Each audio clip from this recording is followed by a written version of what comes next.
Hey, I'm AJ. Ever since I got into gaming, I've been fascinated with how an idea can be unanimously agreed upon amongst thousands, if not millions, of gamers around the world that have little, if any, impact on each other's lives. The ubiquity of these ideas is a bit more apparent with the advent of social media, but nonetheless, it still amazes me how so many people can come to a single conclusion. One key example of this at work is Pokemon designs. Some Pokemon are unknown, frankly unredeemable, a Pokemon only a misled 10-year-old could love. He's way too deep in the land of utter stupidity to be salvaged. But plenty of Pokemon that many on the internet would leave you to believe are bad designs are actually pretty damn good ones. I'm going to keep this video contained to examples from Pokemon from Gen 1 only, that fans deem to be boring, unoriginal, lazy, or otherwise uninteresting. If you guys like this video enough, maybe I'll expand on it and do Gen 2, 3, 4, 5, 6, so on and so forth in perpetuity until you kick me off the internet. First up is Ditto. Okay, so Ditto. Just a pink blob with a smiley face, right? Well, on the surface, yeah, duh.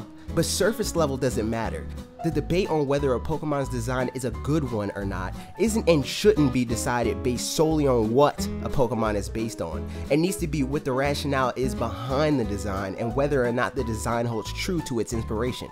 And even on a surface level, Ditto's design is a clever way to use simplicity to differentiate its design from the design of Pokemon it chooses to transform into. On a more abstract level, Ditto is almost certainly based on undifferentiated cells and amoebas, both of which, like Ditto, are amorphous. Undifferentiated cells in particular can take the form of other cells within the body by sampling them. Now I'm aware that we can't definitively say Ditto are single-celled organisms, as we can't even prove beyond a shadow of a doubt that cells are even a thing in the Pokemon world, or at the very least, that they exist in the same way they do in ours. Cause like, how would that even work? Are cells Pokemon? I mean, understand that Solosis is a thing that exists, but does that mean that all Pokemon are made up of tiny little cell Pokemon? Where does Zygarde cells fit in all of this? Who knows? Point is, Ditto has aesthetic and practical similarities with amoebas and undifferentiated cells, but the similarities don't just end with that. If you're familiar with breeding in the Pokemon RPGs, you know that Ditto is a godsend for creating the perfect Pokemon team. And the reason for that is Ditto is the perfect sex the perfect tool in every Pokemon breeder's toolkit. Why? Because you can breed Ditto with any Pokemon capable of breeding. This then makes it possible to completely disregard egg groups when breeding. And if you're lucky, or more than likely a big fat cheater, you can use a perfect IV Ditto to make breeding perfect IV Pokemon a breeze. So what does that have to do with undifferentiated cells, you may ask? Well, my curious friend, the way that Ditto breeding could very well be another connection between Ditto and undifferentiated cells has to do with how cells reproduce. You see, cells, and by extension Ditto, are incapable of reproducing in the way us people do, at least on the base level, because of course we're made of cells. Cells go through a process called cell growth.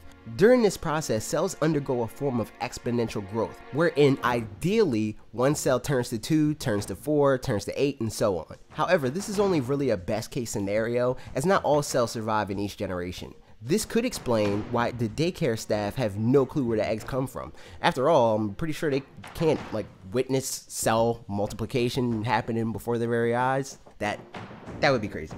The last aspect of Ditto's design that I want to bring to light is admittedly a hotly debated fan theory that could add even more weight to the idea of Ditto being some form of undifferentiated cell. The theory is that Ditto came into existence as a result of the many failed attempts to clone Mew. The rationale behind this theory is all of the uncanny similarities Ditto shares with Mew. The two share very similar colors, even when considering their shiny variations. Their weight is identical. They're the only two Pokemon to date that can naturally learn Transform as a result of Mew having traces of all Pokemon DNA. They both have leveled base stats, and they even have a connection in regards to their locale in the game. The Mew cloning experiments were likely conducted on Cinnabar Island. Guess where Ditto can be found? Now, in the interest of fairness, I'd like to point out that this is only the case in Pokemon Yellow, so that aspect of the theory is slightly less likely, unless you entertain the idea that given that Mew was a last-second addition to Pokemon Green and Red, the developers over at Game Freak only thought to add this padding to the lore during the creation of Pokemon Yellow. So that's Ditto, a pink blob? Sure. Just a pink blob? Not quite. But that's just one design. let's look at another commonly disparaged design, Execute. On the surface level, Execute are a bunch of eggs with faces, mostly angry faces. Except for this guy, he seems to be pretty happy. As I'm sure we can all understand. I mean, I'd be happy too if I was the only one lucky enough to be the only uncracked egg in a bunch. But anyway, I ask you again, dear viewer, why? Understanding the rationale behind this one will require us to look into the design of Execute's evolution, Exeggutor. Exeggutor is based on a mythological plant called Jinmenju, the human face tree. The legend of Jinmenju originated from a Chinese book called Sensai's Way, or, when translated to English, a collection of pictures of heaven, earth, and man, which eventually made its way to Japan, where it's now considered to be what's referred to as yokai. Yokai are a form of supernatural creatures, spirit, or demons. They tend to span the gamut in terms of how they're received. Some kind-hearted, some mischievous, and some are malevolent. Jinmenju in particular are known for their constant laughter, which is where Execute comes into play. When Jinmenju gets a little too crazy laughing, some of the fruit, which are called Jinmenshi, which translates to human-faced child by the way, tend to fall. And when they do, they continue to live on and eventually grow into a Jinmenju. And the process repeats itself, if and only if it can survive all of the people who want to eat it. Yep, people ate baby face fruits, which is gross, but I guess understandable. They were said to extend lives by thousands of years, so that's the thing. Anyway, that would explain Execute's grass typing and even the cracks on its heads. I'm not entirely sure why Game Freak opted to make them eggs though, but that's neither here nor there. The origin is sweet. It's a lot deeper than just a bunch of eggs. Before I get into the final Pokemon I want to put under a microscope, I want to look at a couple of Pokemon that don't necessarily have very abstract inspirations, but I want to take a bit to acknowledge the genius behind their design as well. Pokemon like Rattata, Pidgey, Spearow, and others based on animals in our real world are also generally looked down upon and deemed unoriginal or uninteresting, but I'd say it takes a great deal of research to get those animals right. Especially if their particular species isn't found in Japan, or even better yet, when they are found in Japan, which the Kanto region is based on. Game Freak does research on animal behavior, diet, and more for months to ensure that each Pokemon has a solid origin, but one Pokemon shines above them all. In fact, the last Pokemon I want to touch on is the absolute worst of them all, Voltorb. Now this one is potentially ingenious and messed up. Let's take a short trip down memory lane to a time and place we all know and love. YouTube.com/ShoddyCast on July 18th, the year of our Lord 2016. Austin unveiled the terrible truth behind Pokeballs. Okay, so obviously Voltorb looks like a Pokeball, and with what we know now, we have an all-new reasoning behind this design.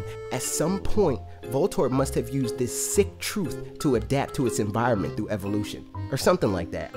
I don't know if the same concept applies with the metamorphic transformation the people of the Pokemon world deem to be evolution. But regardless, Voltorb uses this terrible creation to its advantage to scare off would-be foes. I mean, isn't it obvious? After all, we have animals in the real world that adapt in similar ways to protect themselves from predators. Would it be too much to assume the same of the Pokemon world? I think not. And there you have it. That's my case for unoriginal Pokemon designs, or what people say are unoriginal Pokemon designs. Let me know what you think, comment, and all that good stuff. Subscribe in the description, or doodly-doo, I don't know what we call it these days.